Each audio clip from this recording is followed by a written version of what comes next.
Hello दोस्तों। इस video में हम लोग उस सवाल को देखेंगे जो कि 2020 के बीएससी के फाइनल एग्जाम में आने की चांसेस काफ़ी अधिक हैं। और ये जो आपका 7 पेपर है ना, ये पेपर 6 के अपेक्षा काफ़ी टफ पेपर है। तो अगर आप इसको स्मार्ट तरीके से डील नहीं करते हैं तो फिर आप इसमें फंस जाएंगे, आप इसमें उलझ जाएंगे। ठीक है, तो इसको आपको सॉल्व करने के लिए आपको स्मार्ट वर्क करना पड़ेगा। तो स्मार्ट वर्क करने के लिए कौन सा तरीका अपनाना है, इस पे हम लोग बात करने वाले हैं। ठीक है, तो इस वीडियो को आप लास्ट तक देखिएगा। और हाँ, वीडियो को भगा कर नहीं देखिएगा। अगर आपको जल्दी है तो आप यूट्यूब के सेटिंग में जाइए और वहाँ से स्पीड बढ़ा लीजिए, जितना आप चाहें उतना बढ़ा लीजिए। लेकिन बताई गई हर बात को आप ध्यान से सुनिए। ठीक है, अगर मिस करेंगे तो फिर खो देंगे उन चीज़ों को। ठीक है, तो आइए अब हम लोग जान लेते हैं कि कैसे हमें इसको डील करना है। तो पेपर 7 में हमारा 3 ग्रुप है, पिछले पेपर की तरह ए, बी और सी। ठीक है, यहाँ पे ग्रुप ए में आपको पढ़ना है स्टैटिक्स और डायनेमिक्स, ग्रुप बी में पढ़ना है एट्रैक्शन एंड पोटेंशियल और हाइड्रोस्टैटिक्स, और ग्रुप सी में पढ़ना है हमारा डिफरेंशियल इक्वेशन। तो तीनों ग्रुप से आपको एक एक क्वेश्चन जो है वो कंपलसरी है कि करना है। बाकी के बच गए 3 क्वेश्चन, तो इसको आपको किसी भी ग्रुप से सॉल्व कर देना है। तो अब यहाँ पे स्मार्ट वर्क आप कैसे करेंगे, चूंकि ये दोनों बुक और यहाँ पे ये दोनों बुक दोनों अपने आप में टफ बुक हैं। ठीक है, तो अगर आप मेरे से पूछोगे कि सर स्टैटिक्स और डायनेमिक्स में कौन सा जो बुक है वो आसान रहेगा, तो मेरे समझ से ये जो स्टैटिक्स है ज़्यादा आसान रहेगा डायनेमिक्स के अपेक्षा।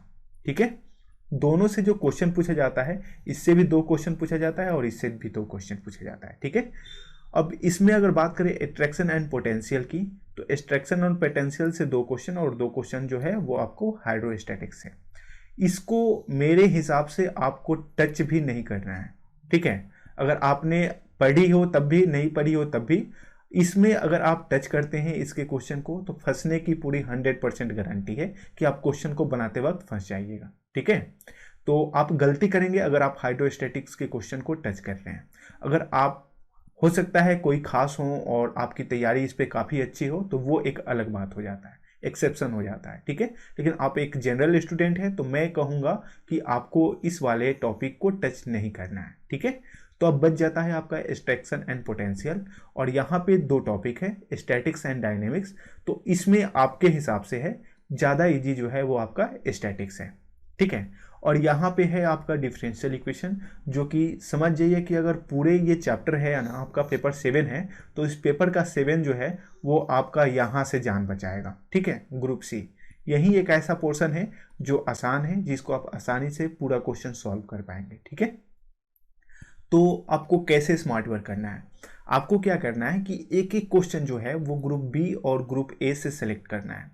तो बाकी के बच गए 4 क्वेश्चन, 4 क्वेश्चन जो है वो आपको यहाँ से करना है। तो सर कहिएगा कि अगर यहाँ से 4 क्वेश्चन नहीं कर पाए तो उसके लिए आपको एक बैकअप प्लान रखना है। वो बैकअप प्लान ये कि ग्रुप ए और ग्रुप बी में ये जो पहला बुक है ना स्टैटिक्स और यहाँ से एट्रैक्शन एंड पोटेंशियल, ये दोनों ही आसान है। आप इसको थोड़ा सा मेहनत करने के बाद इसको आसानी से कर पाएंगे। ठीक है, तो ये बैकअप प्लान के लिए है। तो अब पहले जानते हैं कि इसमें स्टैटिक्स से आपको कौन कौन क्वेश्चन करने हैं और एट्रैक्शन एंड पोटेंशियल से कौन कौन क्वेश्चन करने हैं। मैं यहाँ पे डायनेमिक्स का भी क्वेश्चन बताऊंगा, लेकिन वो आपको अपवाद में, यानी कि अगर कोई नहीं बन रहा है दूसरा क्वेश्चन और इसमें से कोई ऐसा क्वेश्चन नहीं है जो आप बना सकते हैं, तभी आप इसको टच करेंगे, नहीं तो नहीं करेंगे। ठीक है, तो आइए एक एक करके जानते हैं। तो पहले हम लोग बात करते हैं स्टैटिक्स एंड डायनेमिक्स में स्टैटिक्स। पहला ये क्वेश्चन जो है ना, इसमें हमको पैरेलल एक्सिस थ्योरम को प्रूव करना है।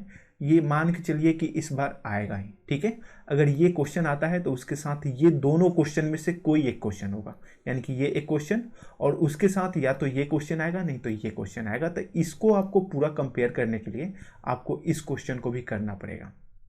अगर ये 3 क्वेश्चन करते हैं तो 1 क्वेश्चन जो हो गया आपका कंफर्म हो गया कि वो आप स्टैटिक्स से 1 क्वेश्चन जो है वो यहाँ से कर पाएंगे। तो हमारी जो कंडीशन थी वो यहीं पे फुलफिल हो गई। लेकिन फिर भी यहाँ पे आप एक क्वेश्चन और सॉल्व कर पाएंगे स्टैटिक्स से ही। ठीक है, वो यहाँ पे देखिए, ये जो क्वेश्चन है आपका, जिसमें आपको परपेंडिकुलर एक्सिस मूवमेंट इनर्शिया को थ्योरम जो है उसको प्रूव करना है। ठीक है, और इसके साथ साथ फिर यहाँ पे 2 क्वेश्चन है, एक ये वाला क्वेश्चन और एक ये वाला क्वेश्चन। ठीक है, ये दोनों क्वेश्चन रहेगा और इसके साथ साथ अगर ये 6 नंबर क्वेश्चन पूछा जाता है तो उसके साथ ये दोनों में से कोई एक क्वेश्चन जरूर पूछा जाएगा। यानी कि इसको फिर से समझिए, यहाँ 4 और 5 से आपका 1 फुल क्वेश्चन आसानी से हो जाएगा। अब यहाँ पे अगर हम बात करें कि अगर आपका 6 नंबर क्वेश्चन पूछा जाता है तो उसके साथ ये 7 और 8 में से कोई एक क्वेश्चन जरूर होगा। तो अगर आप ये 8 के 8 क्वेश्चन प्रिपेयर कर रहे हैं तो आप 2 फुल क्वेश्चन की तैयारी जो है वो स्टैटिक्स से आसानी से कर ली है, अगर आप इतना तैयारी कर रहे हैं तब। लेकिन फिर भी यहाँ पे ये जो 7 नंबर और 8 नंबर क्वेश्चन में है ना, ये वाली जो कंडीशन है वो कभी कभी बदल जाती है, ठीक है। तो इसमें इसको तैयार करना इट मीन्स रिस्क लेना, ठीक है। यानी कि यहाँ पे वैल्यू बदल जाएगा और आपको हो सकता है सॉल्व करने में दिक्कत हो जाए। तो ये आप आधा अधूरा क्वेश्चन सॉल्व करके क्या फ़ायदा कर लेंगे, ठीक है। तो यहाँ पे आपको 1 फुल क्वेश्चन का टारगेट करना है, जो कि आपका 1 से लेकर 3 से आपका 1 फुल क्वेश्चन जो हो जाएगा, ठीक है। लेकिन आप 2 क्वेश्चन का टारगेट करते हैं तो ये आपको 8 तक जो है वो आपको कंप्लीट होना चाहिए। अब डायनेमिक्स की बात करते हैं। डायनेमिक्स को अगर सॉल्व करना है तो ये 1 फुल क्वेश्चन है, ठीक है। यानी कि ये अगर क्वेश्चन आएगा तो इसको सॉल्व कर देंगे तो ये 1 फुल क्वेश्चन के बराबर है और बहुत बड़ा थ्योरम भी है, ठीक है ना, डी-एलेम्बर्ट प्रिंसिपल। इसके जनरल इक्वेशन को ऑब्टेन करना है, ठीक है। तो ये जो हमारा क्वेश्चन है या थ्योरम कह लें, ठीक है, ये डायनेमिक्स का है और इसको अगर आप चाहें तो प्रिपेयर कर सकते हैं। हालांकि कुछ ज़्यादा टफ चीज़ें नहीं है, फिर भी आपको कुछ चीज़ें तो याद करनी ही पड़ेंगी, ठीक है। तो ये कंफर्म है कि इस बार आएगा, लेकिन ये टफ है। अब ये आपके ऊपर मैं छोड़ रहा हूँ कि इसको आप करेंगे या नहीं करेंगे, ठीक है। अब उसके बाद बात करें तो यहाँ पे ये 10 नंबर, 11 नंबर और 12 नंबर और 13 नंबर। अब इस क्वेश्चन को करना है या नहीं करना है, तो मैं कहूँगा कि अगर आप यहाँ से इसको कर लिए हैं और वहाँ से आप एक क्वेश्चन का तैयारी कर लिए हैं तो आप इसको छोड़ देंगे, ठीक है। फिर भी आप इस ग्रुप ए से 2 क्वेश्चन तो कर लेंगे, ठीक है। या तो आप स्टैटिक से ही 2 क्वेश्चन कर लेंगे, नहीं तो ये 9 नंबर क्वेश्चन अगर आप कर लेते हैं तो 2 क्वेश्चन तो आपका यहाँ से हो जाएगा, कंफर्म है, ठीक है। मैं कह रहा हूँ कि 10 और 11, 12, 13 ये छोड़ने के बाद, ओके। अगर आप इससे ज़्यादा क्वेश्चन की उम्मीद रखते हैं ग्रुप ए से तो आप ये 13 के 13 क्वेश्चन जो है वो प्रिपेयर कर लीजिए। अब बात करते हैं ग्रुप बी में। ग्रुप बी में हमको 2 चैप्टर पढ़ना है, अट्रैक्शन एंड पोटेंशियल और हाइड्रोस्टैटिक्स। तो यहाँ से ये वाली जो टॉपिक है अट्रैक्शन एंड पोटेंशियल, 2 क्वेश्चन पूछा जाता है, 2 यहाँ से पूछा जाता है, ठीक है। तो ग्रुप ए में जो है वो हमारा 2 क्वेश्चन का तैयारी हो चुका है आराम से, ठीक है।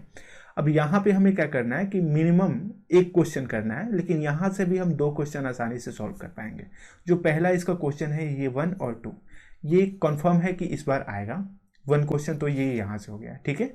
और यहाँ 3 से 5 तक 1 क्वेश्चन कंफर्म है कि आ जाएगा, तो 2 क्वेश्चन तो आपका यहाँ से बन जाएगा, ठीक है। अगर ये 3 से 5 तक के बीच में क्वेश्चन नहीं आया तो ये क्वेश्चन जो है वो जरूर आएगा। इस बार आप इसको मार्क कर लीजिए VBI में, ठीक है। लैपलेस थ्योरम है और ये अगर क्वेश्चन पूछा जाता है 7 नंबर तो इसके साथ या तो 6 नंबर के साथ या तो 7 नंबर क्वेश्चन आएगा या 8 नंबर क्वेश्चन आएगा। तो इसको करने के लिए आपको ये दोनों क्वेश्चन करना पड़ेगा। तो अगर आप ये दोनों क्वेश्चन करते हैं तो यहाँ से 2 नंबर की आपकी तैयारी हो जाएगी। अब अगर आप इसको बनाने के लिए सक्षम हो तो, ठीक है। अगर आपको लगता है कि नहीं ये ज़्यादा टफ हो जाएगा तो बस यहाँ से 1 क्वेश्चन का टारगेट रखिए और आसानी से आप कर पाएंगे। फिर भी हम बैकअप में 2 क्वेश्चन का प्लान करके चल रहे हैं। अब बचा हाइड्रोस्टैटिक्स, मैंने उसको इसमें लिखा ही नहीं है, ठीक है। अगर आप चाहते हैं स्पेशली उसको तैयार करना तो आप कर सकते हैं, लेकिन मैं कहूँगा कि वो रिस्क लेना हो जाएगा, ठीक है। ऐसे हमें जो भी आता है, लेकिन एग्जाम टाइम में अगर कोई क्वेश्चन फंस जाता है तो फिर टाइम भी नहीं रहता है कि आप उतना उसको सॉल्व कर पाएंगे, ठीक है। तो मैं कहूँगा कि उसको आप स्किप कर दीजिए। आपका 4 क्वेश्चन का बैकअप तो हो गया है।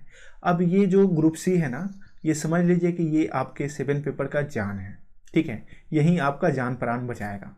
अब यहाँ से हमारे पास ऑप्शन मिल जाता है, ये एक आता है सॉल्व द फ्लोइंग, और इसमें से कोई हमें 1 क्वेश्चन को सॉल्व करना है।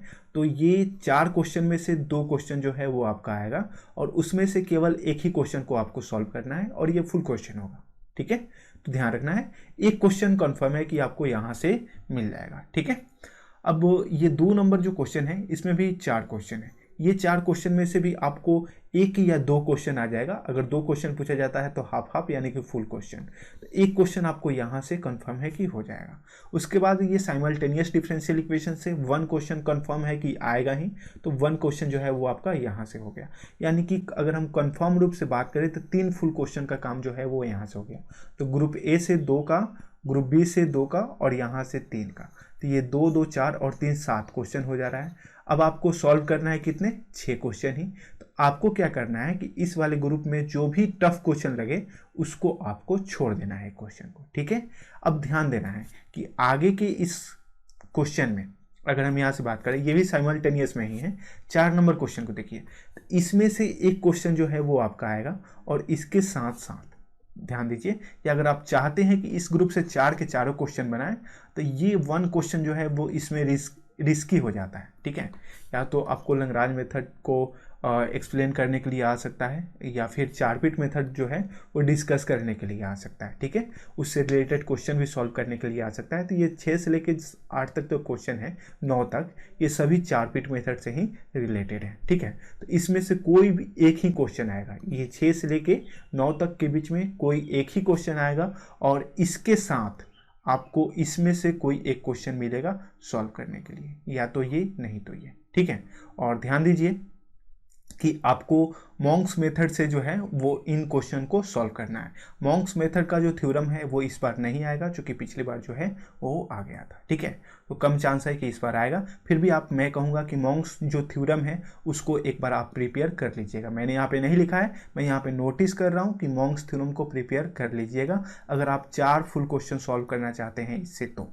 लेकिन मैंने कहा कि ये 4 क्वेश्चन के लिए मैंने है, अगर यहाँ से आप छोड़ देते हैं तो आपका 3 क्वेश्चन जो है वो आपका आसानी से हो जाएगा, इधर ये करने की ज़रूरत नहीं है, ठीक है।